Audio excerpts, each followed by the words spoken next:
the other side of the world. I would like to welcome you all to this December online webinar of the Asia Pacific Forestry Education Coordination Mechanism, or APFECM. I believe this is the last for the year. We have been giving this Recording online in progress. since January, and thank you very much for being able to join us today. So today we will be having another great topic for our webinar entitled Opportunity and Obstacle in Higher Forestry Education, Lesson Learned from Frame Project, which will be delivered to us by no other than Dr. Damrong Pipat Watanakul. So let me introduce first our speaker. Sir Dr. Damrong Pipat Watanakul is a distinguished silviculture expert at the Department of Silviculture in Kasetsart University in Bangkok, Thailand.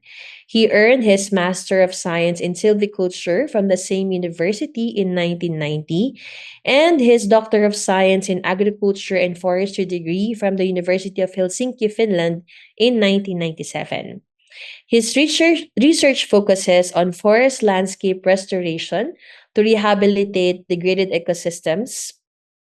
So those are his research focus. Also on tree seed technology to enhance reforestation efforts and sustainable silvicultural practices. Committed to educational development in the Mekong region, Dr. Pipat Watanakul fosters future forestry professionals and strengthen their capacity for sustainable forest management. His contribution significantly enhanced curricula and teaching materials for sustainable forestry.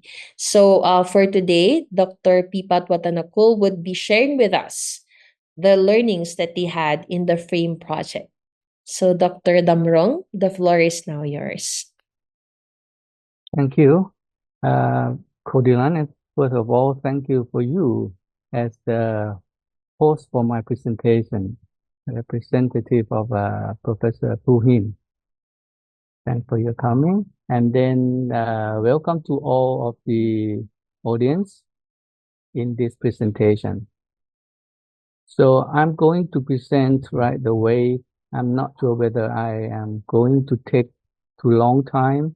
If it's too long time, please inform me that the time is almost over. And then if I'm shorten the time, so we will have more time for Q&A.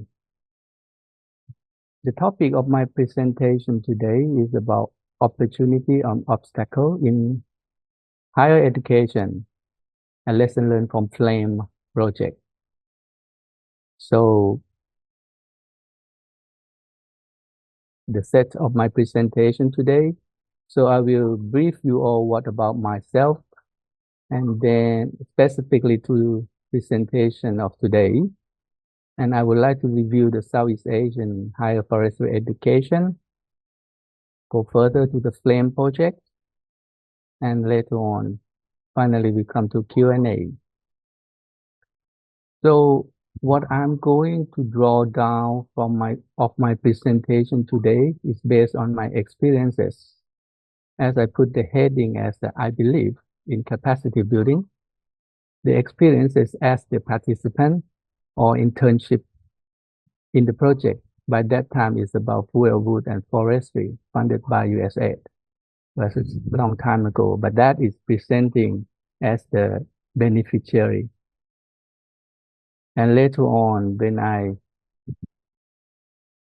set up as a teacher in the Faculty of Forestry, and that is I learn and earn more experiences. And later on in this period, I have participated in the Canadian CIDA project on the research outreach program as a teacher. And as the project manager, I put the Erasmus Plus Frame project as the highlight of the experience that I would like to present to you today. And experience from the Swedish CIDA CNFA and also currently the Asia Pacific Forestry Education Coordination Mechanism, which is briefly telling you that, oh, in the capacity building, there are too many roles and functions that if one has experience on and would like to share with you.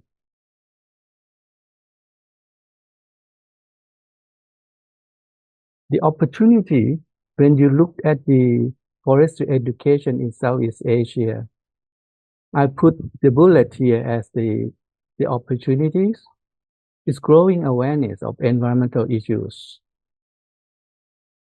regional and global demand for forestry professionals, many government initiatives and support. We have international collaboration, quite a number of international collaboration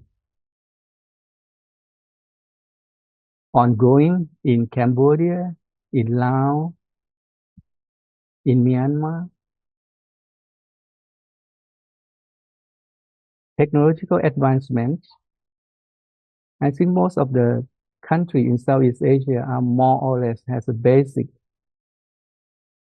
requirement or the basic technology on the internet.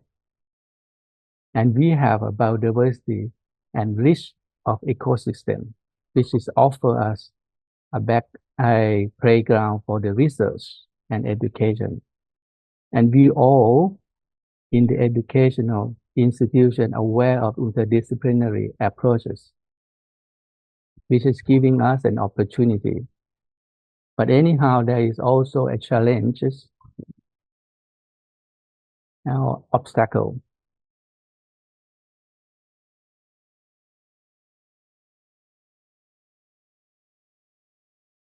The limit funding,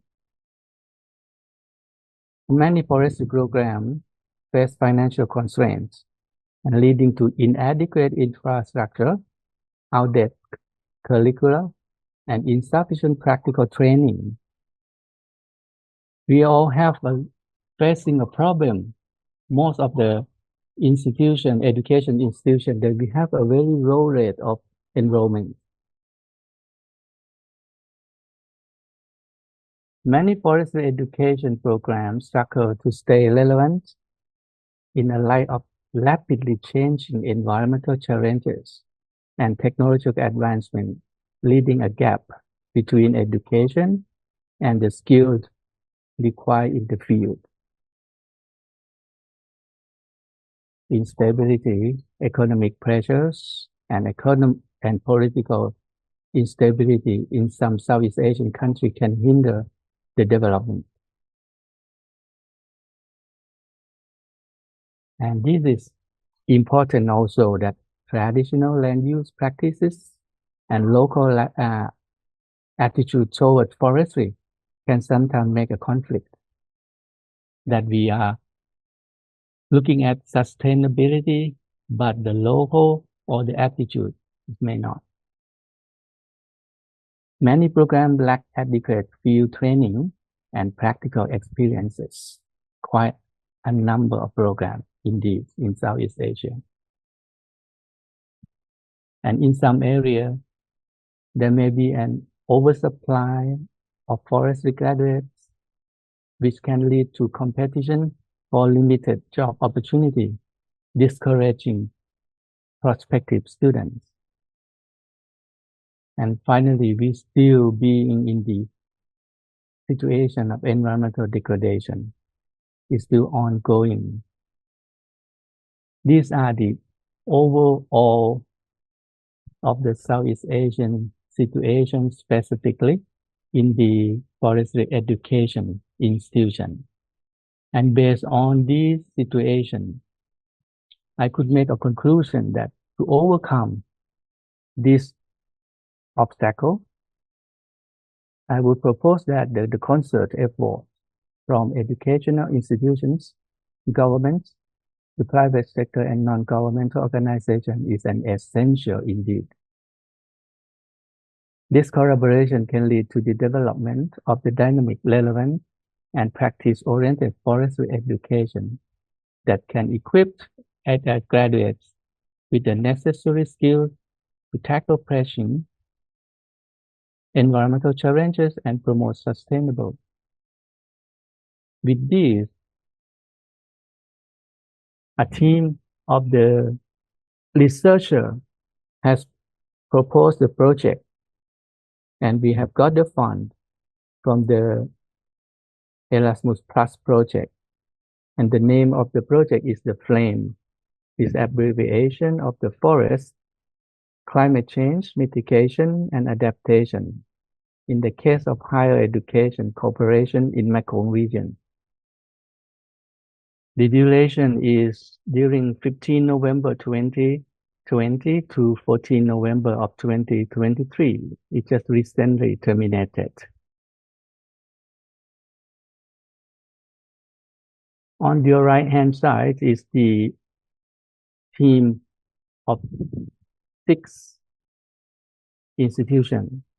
The first one is the lead institution, University of Helsinki, and partner in Czech University.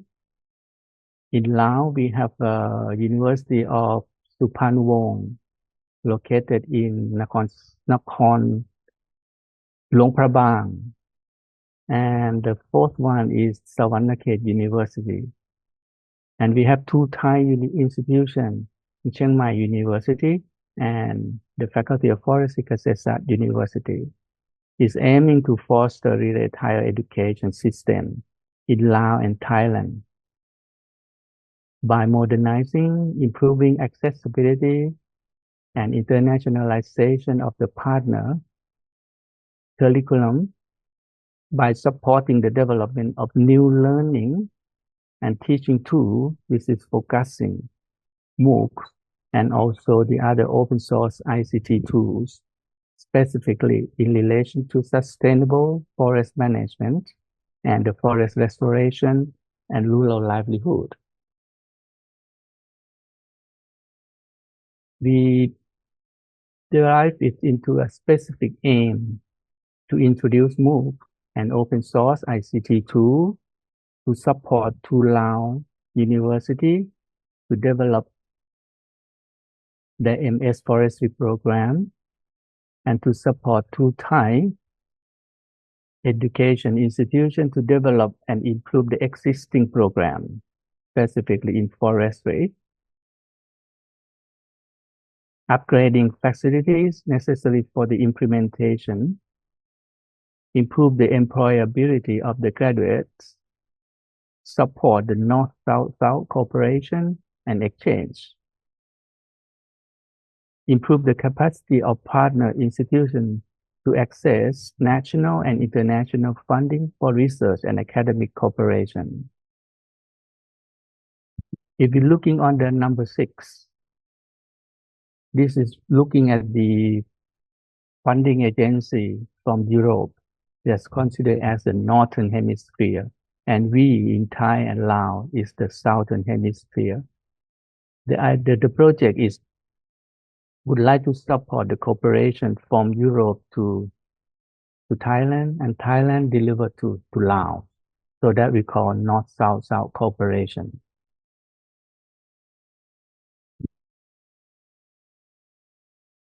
So let's talk a little bit about the project design.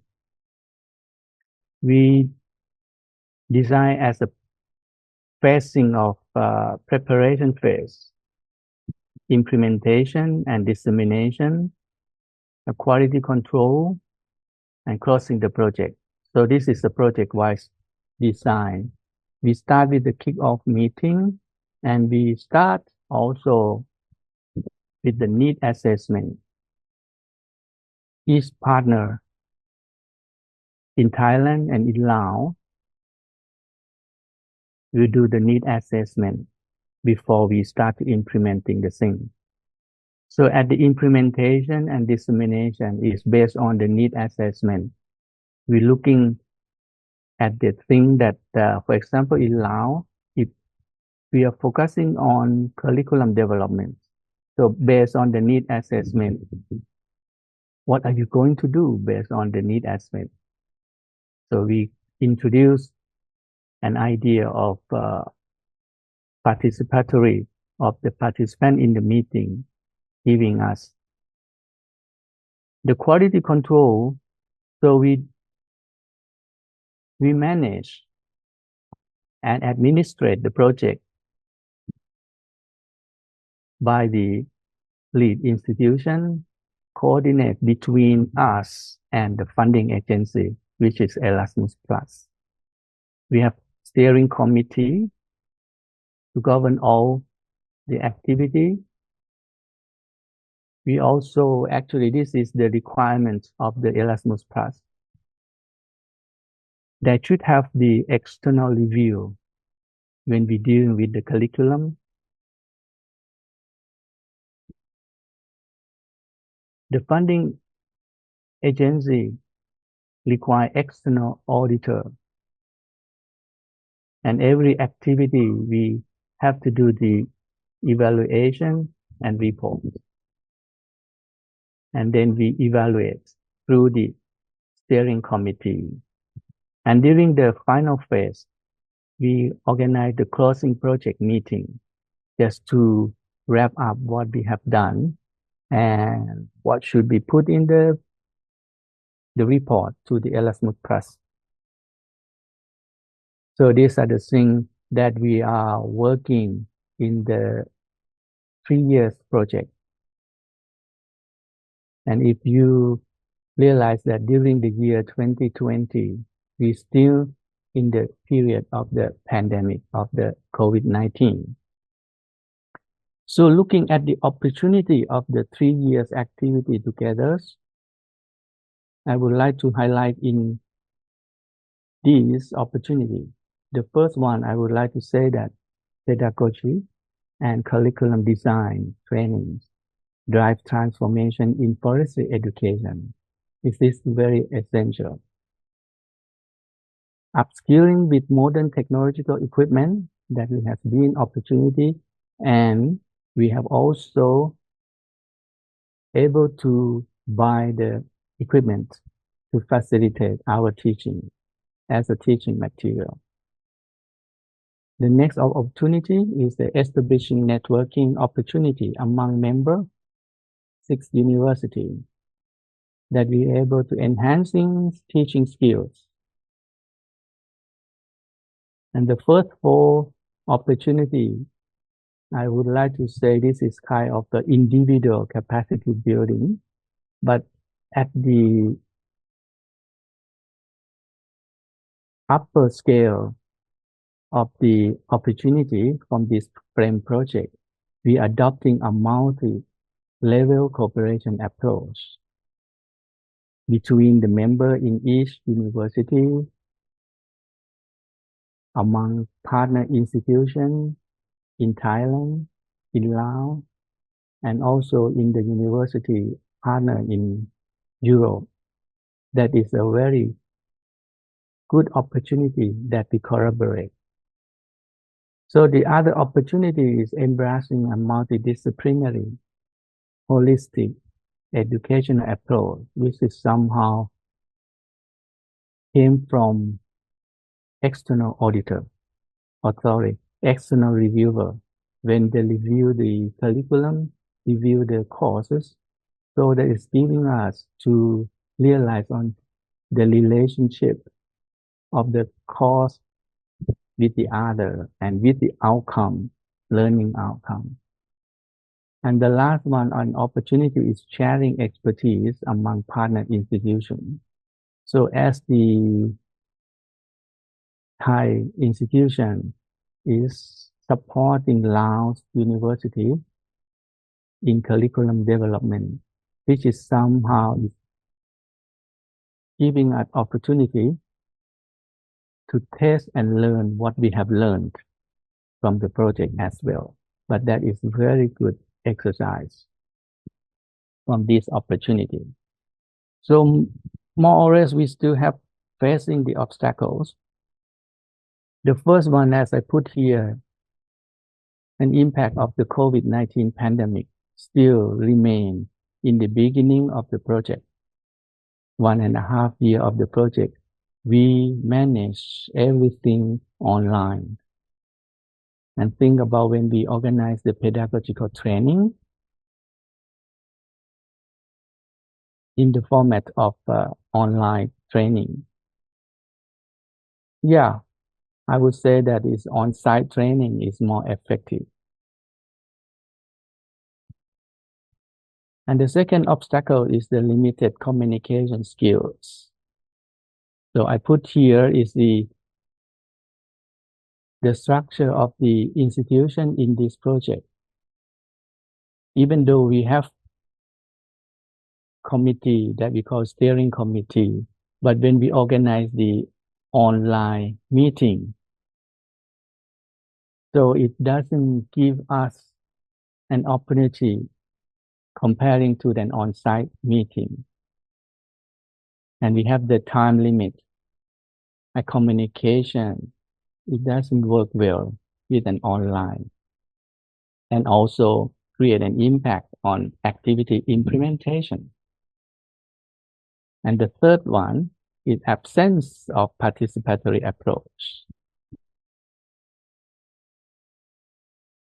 And the last obstacle, an insufficient in-depth knowledge of computers for developing teaching materials. So this is the case of obstacle in many partners, or even in all partners in Thailand and in Laos, that we, for example, in Kasetsat University as an example. So we would like to introduce VR, virtual reality, in our teaching. So if we are going to do locking, we would like to have a VR as a supporting material, because of during the pandemic, we cannot go out to the field. We would prefer have a kind of activity in the class through the VR technology. But I realized that we have the background in forestry, but to implement the VR technology, we still need more in-depth knowledge on computer, which is somehow obstruct our teaching material development. But of course, but it can be an kind of a idea that we could pursue further, making a collaboration with the Faculty of Engineering, and those giving a an idea. But of course, when you're looking at the project per se in 3 years, so we still somehow struggle in this activity, because the forestry and the computer, we still need a special programmers. So that will be an obstacle based on the flame in terms of the capacity building. As I said that I believe in the capacity building, but I would like to end my speaking that I still believe in capacity building, but a capacity building with a participatory approach. To have that, I would put as an equation of capacity building is a function of beneficiaries, participatory strategy, resource, and time frame. So this is an abstract of the presentation drawn by my experience on the forestry education development in the Southeast Asia based on my own experience. Thank you for your attention. Thank you, Dr. Damrong, for that very nice presentation. I was very excited to hear about your presentation that I forgot to introduce myself. Sorry for so, okay. So, by the way, I'm Anna Codilan from the University of the Philippines in Los Baños, and I am here to chair the session on behalf of Dr. John Paulhin. Okay, so I think we have lots of time for some questions. So, from our audience, do you have any questions for Dr. Damrong? I believe, Dr. Damrong, many of the challenges that you have mentioned for forest education in Laos and Thailand or the same challenges that we are also experiencing, particularly in Southeast Asia, for Philippines. So I would like to know, maybe I can shoot the first question. Dr. Damrong, what was the motivation behind implementing the FRAME project? Because, for example, in the Philippines, we had some similar initiatives to review our forestry curriculum because in 2017, sometime in 2017, the Ministry of Higher Education released a policy that we have to revise our curriculum to make it more student centered. So I'm curious as to what motivated your Mm, country or your institution to implement such project?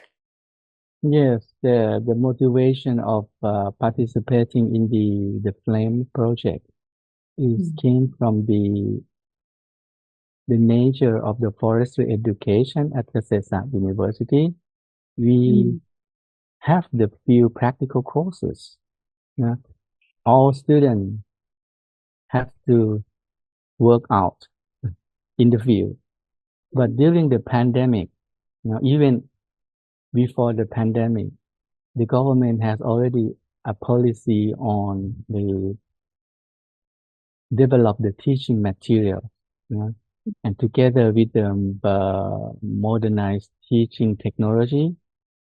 So we would like to looking at the a kind of animation of the activity in the forest. That could be good to have that type of teaching material. But before the pandemic, we still thinking there is no acceleration or driving force to force us. Because anyhow, at the end of the term, the semester, the student has to go in the field anyway. So, but mm, it come to the pandemic. Yeah? So we have a distance learning. Everyone has to be home. Yeah. So we are looking at oh my God, how we going to teach on the logging operation, silvicultural system by giving a lecture. Uh, and that is the very crucial motivation.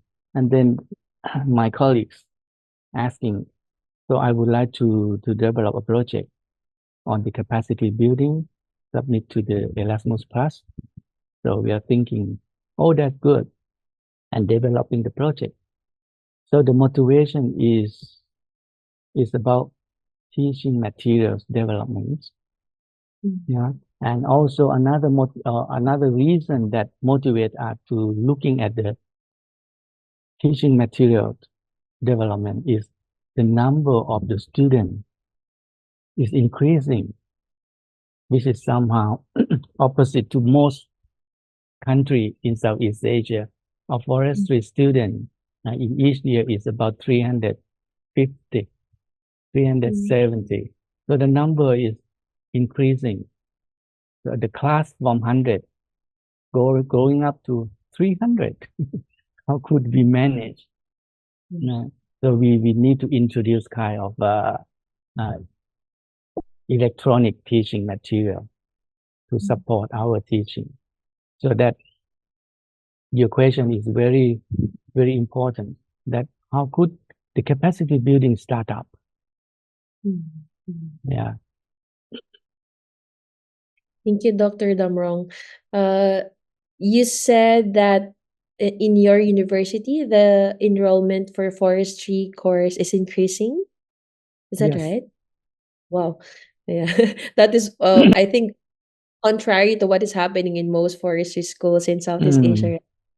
What is the reason why there's an increase As in I would say that is the situation of environmental mm, issues of the mm, country, mm, flooded and climate change, and the government policy mm, that's giving mm, a very crucial point that they graduate from high school student, and also it is. very interesting. I think it might be in some of other countries. Number of the enrollments is increased and not totally surprised. Is more surprised by number of female students is increasing. Yeah. Yeah, yeah. It's another fold on the learning culture, Mhm. specifically forestry job Mhm. and the women. Yeah. So I think that is the situation. And if that's right. we go further a little bit on the number of low enrollment rates in our colleagues, university in Suphanuvong and in Savannakhel, it's only 30 by the 30? first year. Yeah, Mm. 30. And at Mhm. the second year, the third year, number of the student is more decreasing. So how could we survive at the education institution? And Mhm. how can we do the teaching material in the very modern technology, but we have only 4 students in our measure? It's very crucial indeed. It's about the job market. Thank you, Dr. Damrong. So maybe we can entertain questions from our audience. Okay, you can Okay. read. Yes, Dr. Zhang. Yeah, okay. Thank you. So I have some question for Dr. Durong. You shared this project, so may I ask how many online courses you have developed in the end? Uh-huh. At the end of 3 years project of Flame, we have a very small number of requirements based on the commitment of the project to the funding agency. We have 2 online courses for Thailand. Mm-hmm. The reason of 2 online course is not because it doesn't mean the whole program in faculty of forestry we have only 2 online course, but 80% of the courses offering at the faculty of forestry, Kasetsat University, it is an online courses. But we improve 2 courses based on this frame project by introducing VR, introducing the equipment and testing. So it's a commitment of the frame project. But in Laos, they have the curriculum, the committed, the committed at the curriculum development that they have to accomplish. And so the online course is not a compulsory in the case of Laos, for example. So the design of the project is based on the, I would say, a situation of each partner institutions. Mm-hmm. So, for example, in Laos, we emphasize on the curriculum reviewing by the external reviewer. Oh, okay. About their current courses, you mean? Newly developed in Laos. Uh, oh, Mm, okay.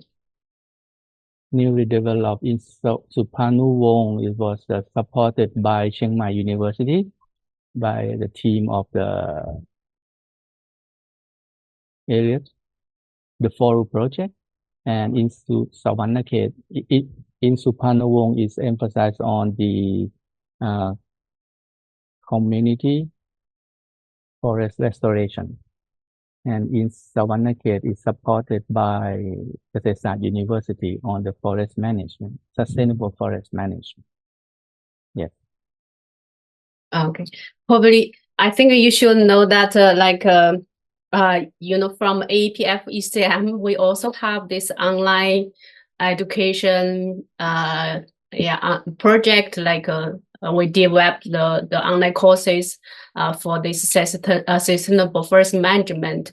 Mm. Have you ever checked the courses? Did you compare the courses from the APF ECM online courses with your frame courses? Mm. Okay, we have two courses developed during the frame project. One is the logging operation, and another one is about the silvicultural system for sustainable management. And this is the course that I looking at the AP-FECM online courses on the sustainable forest management. That I looking at it and then somehow complementing what having on that online course at the AP-FECM program, and also looking at the context and content for the Kasetsart University curriculum. Okay, yeah, And also, nice. Susie, you know that, and I would like not only Susie, all of the audience is here. AP-FECM has starting a very good job also, that about 10 years ago, we organized an online course development. We organized it in Vancouver with the training center that I forgot the name. It is very fascinating to myself. The whole building or the whole floor is dedicated for education development. Of course, that is the educational approach, no? But it's difficult for us as a forestry. So how could we combine? How could we convince? How could we initiate educational approach specific on the pedagogy, curriculum development into the forestry teaching program in Southeast Asia? Very interesting and challenging. I didn't notice you also participated during that workshop. Yeah, I did. Yeah, it's wonderful time then. We learned a lot on educational. So like during your presentation, you also mentioned like these courses are like open resources. Are they still like available online? Maybe you, if they still available, maybe you can share the link like to our like audience. Then if somebody interested in, then maybe they can have a look. Okay, unfortunately, this is organized within the realm of the Kasetsart University internet membership. So this is required for the student. Those who want to use, of course, but you have to somehow register as the student. And we have the exchange student program. We are not at the level of open source, but the open source in the sense of for all students at the university level, all campus and all university students in university in Thailand. But of course, you have to register at your university and enroll or log in based on your enrollment status. Okay. And I have another question, like I think it's a very interesting project. Is there like a possibility for the to prolong this project in future? Do you have any like source of fund that you can which can support you to maybe develop more open resources courses for the forestry? We have a team member.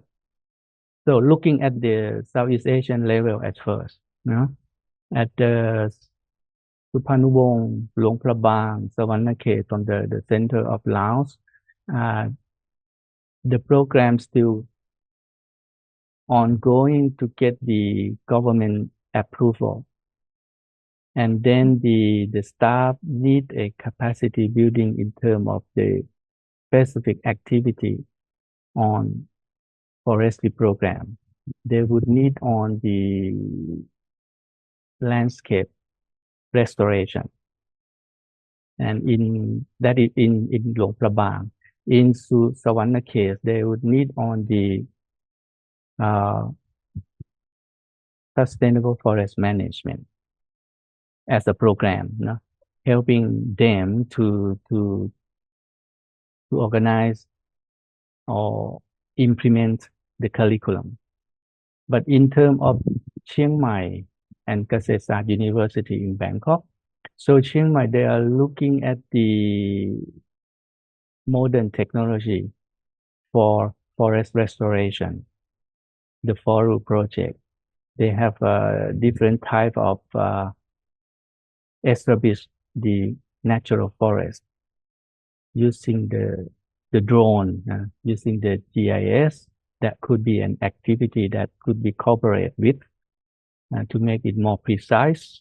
And in terms of the Kasetsart University, we are on the community forest management, a community forest management, or would like to say on the governance that we would like to initiate this type of activity.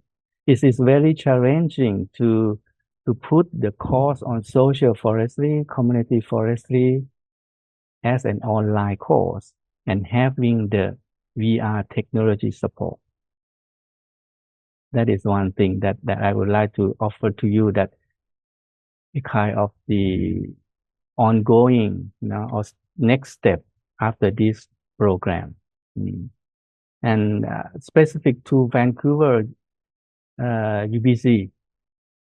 So we still need expertise on logging operation to implement the teaching material, also the teaching method.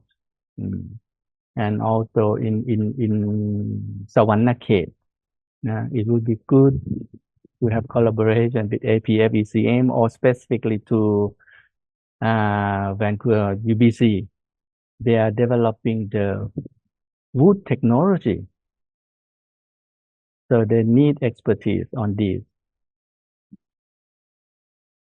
So that is a very diversified collaboration that we could initiate after the Flame project. Yeah, it's good. Yeah. Thank you. Thank you for sharing. Thank you, Dr. Zhang. So do we have any other questions from the audience? Would you like to ask Dr. Damrong?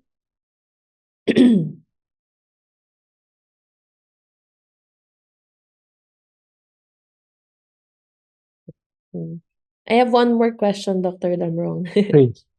Yeah, you've mentioned about the obstacles on the lack of participatory approach. I would just like to clarify if that was an obstacle because of the difficulties in technology, so that in a way that there is a difficulty connecting to the internet to join the meeting, something like that. Yeah, absence of participatory approach. Could you expound more on that? Are the faculty members not participative because they don't have access to internet, or what led to you to that statement? That is one basic obstacle of the readiness of the internet capacity. And the project looking at different layer, sorry, the layer of target group, the layer of designer, the layer of administrator. So if you're looking at one project, the Flame project, in three layers, the layer of the target group, as you said, they might have a problem on the internet availability, or electricity has been cut off. By that time, it suddenly happened on the training program. But also we as the target group, we are the target group who are Southeast Asian people. I see. Yeah, it's the Southeast Asian people, they have a learning manner. Okay. the learning manner of always quiet. This is giving a motivation of the teacher or giving a motivation, and but it's a time consuming if you organize training online, but on Okay. site that you can approach to them. So I may I see. continue further to the other layer? Is Sure. the upper layer is about the designer, Mm, and like I said, the designer is we need to communicate with a very real understanding together.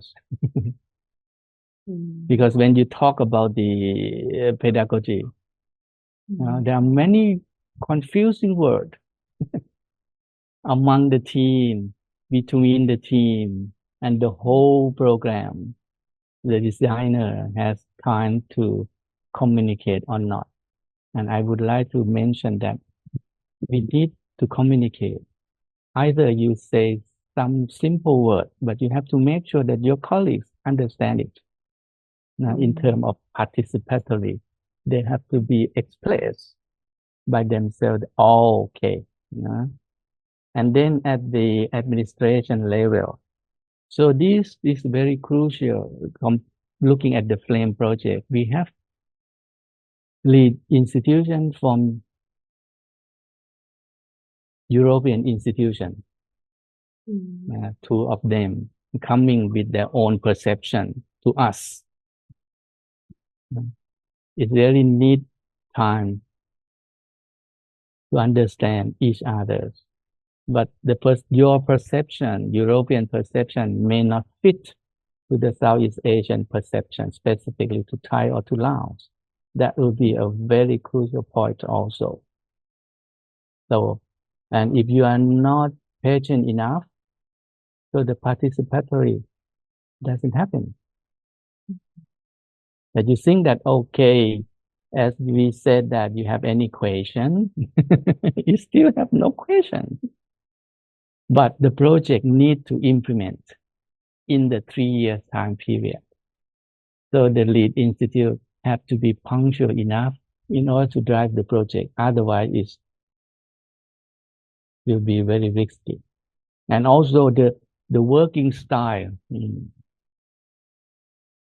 So these are the participatory approach that I would like to mention on the inclusiveness. That's the most important thing, inclusiveness. Okay. Thank you. Thank you so much, Dr. Damrong, for sharing that. I think just one last question before we close, because many of your activities were hampered or affected by the COVID-19. So, but the project ended in 2023, is that right? Yes. Yeah. So, do you have like ways forward? Because maybe many of your activities were cut short or were not implemented properly. So, with the lessons that you have from the project, could you also share your ways forward Yes, or your? the Erasmus Plus project, as a case of the Flame project, they're giving opportunity that we could develop further based on the platform that we have developed. And it's not necessary to be the old team, the previous team. You can looking for a new member or partner institution to develop the project according to the requirements of the Erasmus Plus. It's not right now. It's not necessary that the lead institution should be European institution. It can be any institution to lead, but you need to have a partner from Europe institution. That is you could develop further. You could develop further. And also the other opportunity that's why I'm very happy to present it here with the AP ABCM. It can be touched to any interesting point of Wang Guangyu, Professor Wang. it may be initiate an idea that we could develop further funded by APFNet. Yeah, And this Dr. type of under the context of the forest education coordination mechanism. But coordinate mechanism, the pain point is the participatory approach. All right. Thank you so much for sharing, Dr. Damrong. I guess there are no more questions from our audience. So with that, we would like to thank Dr. Damrong and for sharing your experiences from the Frame project.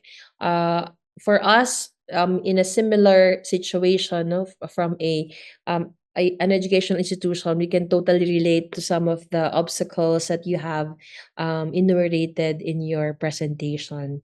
And so thank you so much for sharing. And of course, thank you so much for APFECM for hosting this webinar for the whole year of 2024.